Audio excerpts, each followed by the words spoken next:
Hi everyone, fit after 50 में आप सभी का बहुत बहुत स्वागत है और मैं हूं संध्या शेवड़े। एक बार फिर आपके सामने हाजिर हूं एक नई हेयर केयर टिप के साथ। और मोस्टली मेरी सभी टिप्स ऐसी होती हैं जो मैं खुद अपने ऊपर आजमाती हूं और फिर ही आप लोगों को बताती हूं।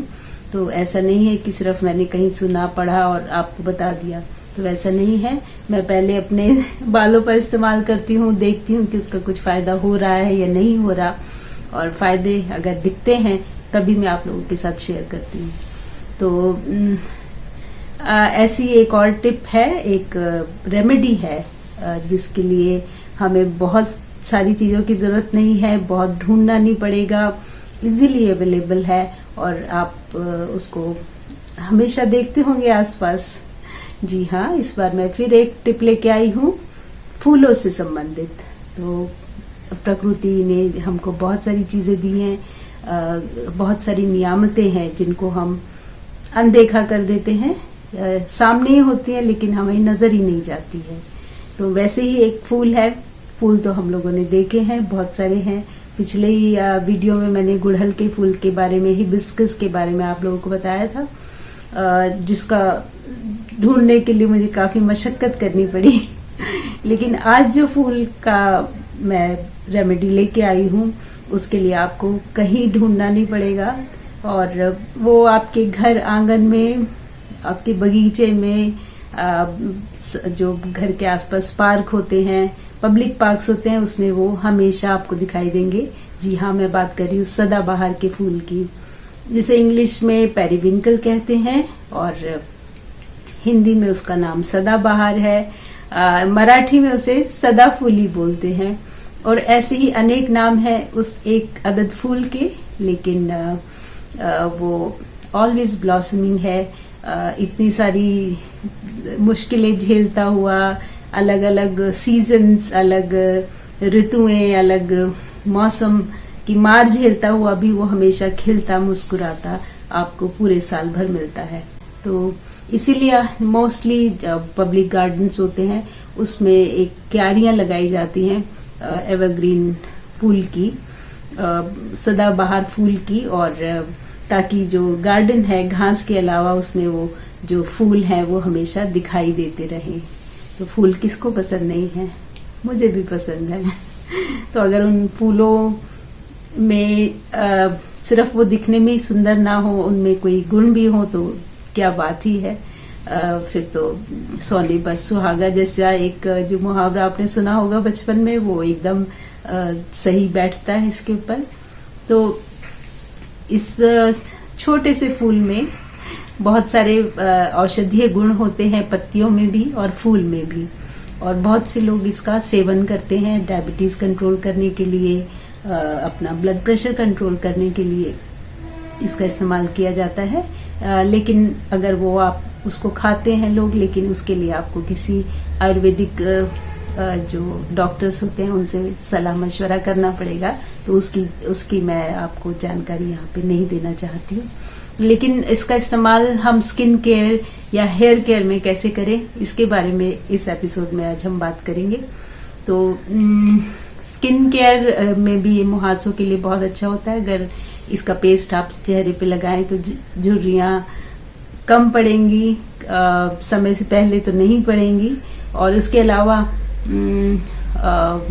जो डार्क पैचेस होते हैं उसके लिए भी लाभदायक है।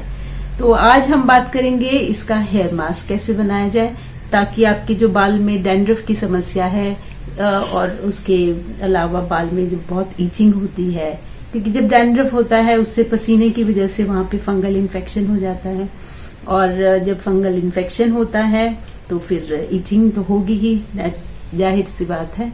और ईचिंग के बाद वो बाल की जो जड़ें हैं वो कमजोर हो जाती हैं और फिर बाल टूटना और झड़ना शुरू कर देते हैं। तो इन सब चीजों से छुटकारा पाने के लिए कि हमारी स्कैल्प कैसे अच्छी रहे और तंदुरुस्त रहे, बाल की जो जड़ें हैं वो मजबूत रहे, ताकि हमारे बाल घने, लंबे और सुंदर दिखे, उसके लिए इस फूल का कैसे इस्तेमाल किया जाए, इसकी पत्तियों का इस्तेमाल कैसे किया जाए, वो आगे की वीडियो में मैं आपको बताती हूँ।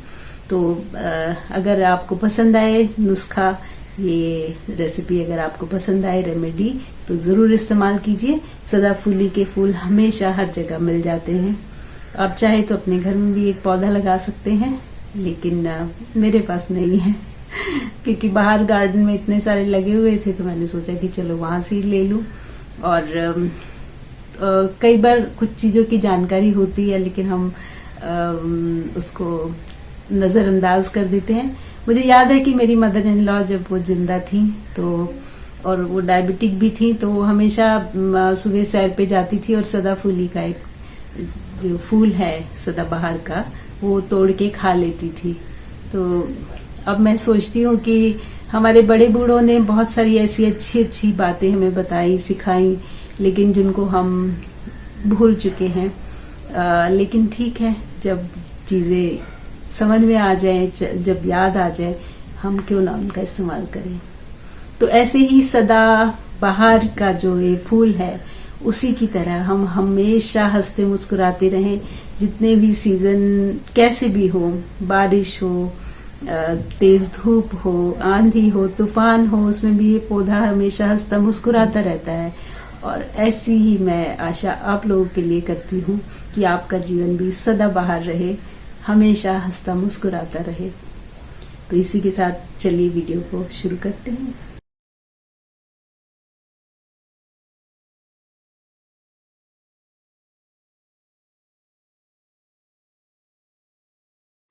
तो अब आप जैसा कि देख सकते हैं, ये मैं फूल अभी फ्रेश तोड़ के लाई थी और इसमें मैंने जैसे ही उसको कटोरी में डाला तो छोटे छोटे एकदम छोटे महीन इंसेक्ट्स उसमें से बाहर निकलने शुरू हो गए। तो इसलिए हमको पूरा ध्यान रखना पड़ेगा कि हम जब भी कोई रेमेडी बना रहे हैं तो फूलों से या पत्तियों से तो उसमें इंसेक्ट्स ना हो। कोशिश कीजिए कि पत्ते साफ सुथरे हों।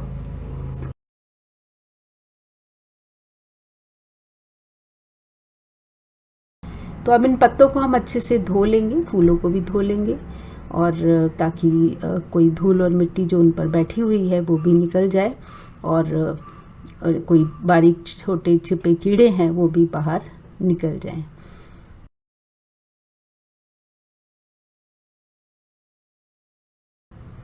तो इसको मैं एक बार फिर पानी चेंज करके मैंने उसको धोया है, इन पत्तों को और फूलों को, तो ताकि हमारा जो मास्क बने वो उसमें किसी भी तरीके के गंदगी या इंसेक्ट्स ना हो और हम उसका पूरा लाभ उठा सकें।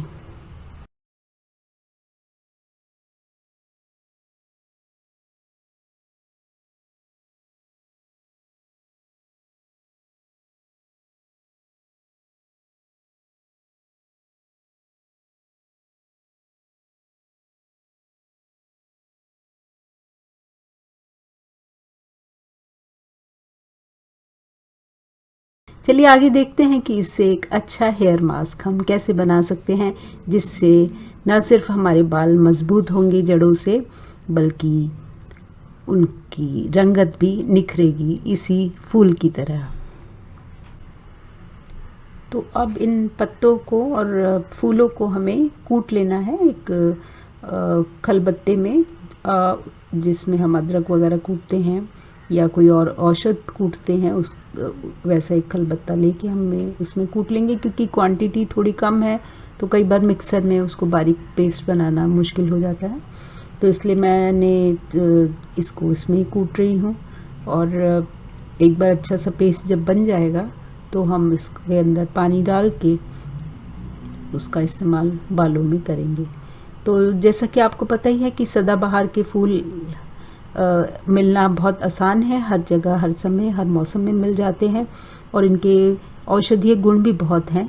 तो इस फूल का इस्तेमाल बालों की जड़ों को मजबूत करने के लिए, क्योंकि इसमें एंटी फंगल और एंटी बैक्टीरियल प्रॉपर्टीज़ होती है, एलिमेंट्स होते हैं, तो उससे जो स्कैल्प पर जब हम इसका मास्क लगाते हैं तो डैंड्रफ की प्रॉब्लम से छुटकारा मिल जाता है। बाल में अगर खुजली या जलन हो रही है, कोई इन्फेक्शन हो गया है, तो उससे भी आपको राहत मिलती है। और बाल की जब जड़ें मजबूत होती हैं तो बाल भी नेचुरल है कि लंबे और घने हो जाएंगे। तो इसलिए इसको हम इसका जो पेस्ट है वो उसका इस्तेमाल हम बालों की जड़ों में करेंगे, पूरे बालों में नहीं लगाएंगे। तो अब मैंने इसको कूट लिया है। कूटने पर ज़्यादा पेस्ट नहीं मिला है क्योंकि फूल और पत्ते कम ही थे। तो अगर आपको ज़्यादा मिल रहे हैं तो आप और ज़्यादा ले लें और उसको मिक्सर में चला के एक बार और उसका पेस्ट बना लें। अब इस पेस्ट में थोड़ा पानी मिलाकर उसका मैं घोल एक तैयार कर लूँगी और उसको फिर हम छलनी में छान लेंगे।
तो अब ये जूस हमारा बन के तैयार हो गया है। अब इसमें हम मिलाएंगे कैस्टर ऑयल। कैस्टर ऑयल आपको पता है बालों के लिए बहुत ही गुणकारी होता है, बहुत ही लाभदायक है और काफ़ी लोग इसका इस्तेमाल करते हैं। इवन जो एकदम छोटे बच्चे होते हैं उनके सर पे भी ये तेल कैस्टर ऑयल लगाया जाता है।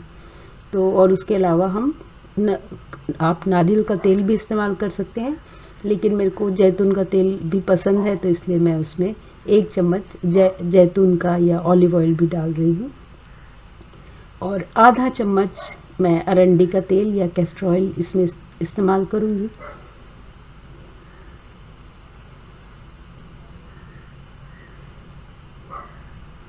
तो कैस्टर ऑयल का इस्तेमाल ज़्यादा नहीं करना, थोड़ा सा ही, क्योंकि ये बहुत चिपचिपा होता है और इतने आधे चम्मच तेल से भी इसके जो गुण हैं वो हमें मिल जाएंगे।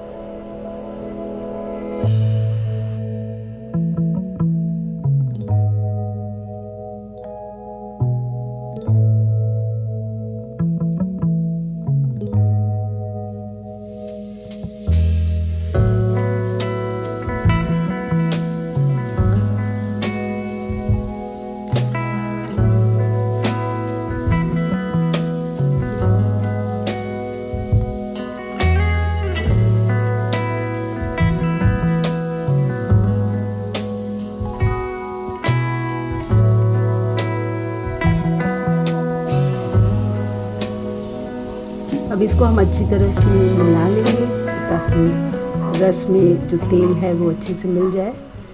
और अब टाइम है इसको बालों में लगाने का।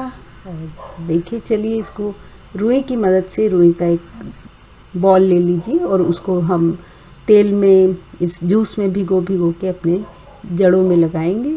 तो इसका इस्तेमाल हम स्कैल्प पे करेंगे, जड़ों में लगाएंगे। इसको पूरे बालों में लगाने की ज़रूरत नहीं है, सिर्फ जड़ अच्छे से मज़बूत हो जाए तो हमें उसका फ़ायदा भी पूरे बालों में मिल जाता है।